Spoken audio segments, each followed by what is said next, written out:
'Twas the night before Christmas, and all through the house not a creature was stirring, not even a mouse. Was the classic Christmas story my grandmother told my sister and I every Christmas Eve. My mother prepping dinner as my father tucked more presents under the tree.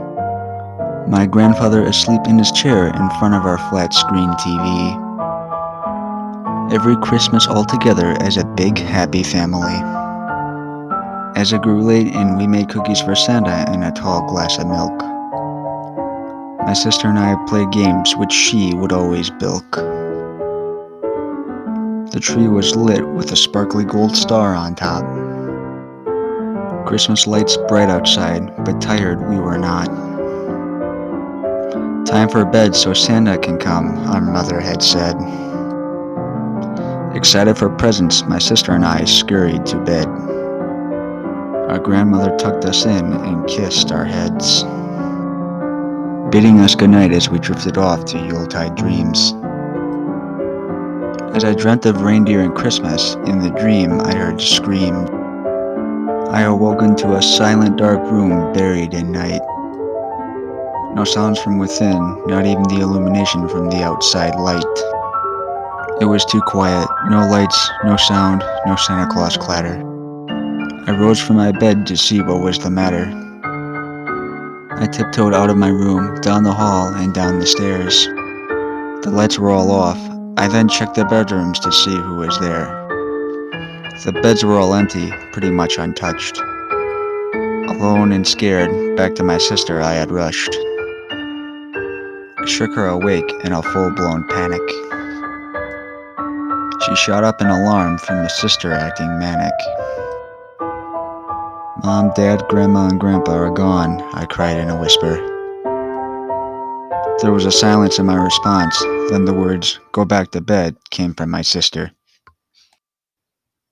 I begged her to wake up so I could show her they were gone. She got back up and let out a big yawn. Fine, she pouted, then fumbled around to find me in the dark. Then the search for our family, we did embark. We reached the hallway, and mysteriously, the lights were fully lit. I did not understand this, not one little bit. I showed my sister the beds, completely empty and still made. Bewildered was she, and terrified, their absence could not be explained. We hurried down the stairs where our tree was brightly glowing, our fear for our missing family quickly growing. There, my sister pointed at the fireplace, her hand trembling. The sight of our entire Christmas dissembling. At the fireplace was not the sight of old Saint Nick climbing down the chimney with glee. It was a pool of blood flowing from the fireplace to the tree. A trail of blood and innards led to the kitchen. And more blood lay 4 presents with shiny bows glistening. Terrified and confused, could these presents be from Santa Claus?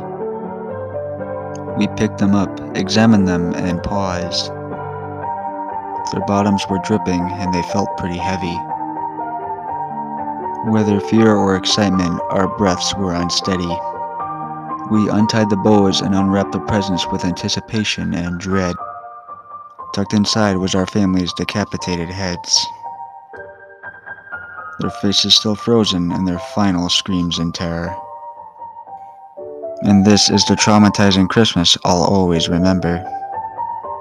This is why I'm always the pessimistic Scrooge. Because of this Christmas that was full of gloom.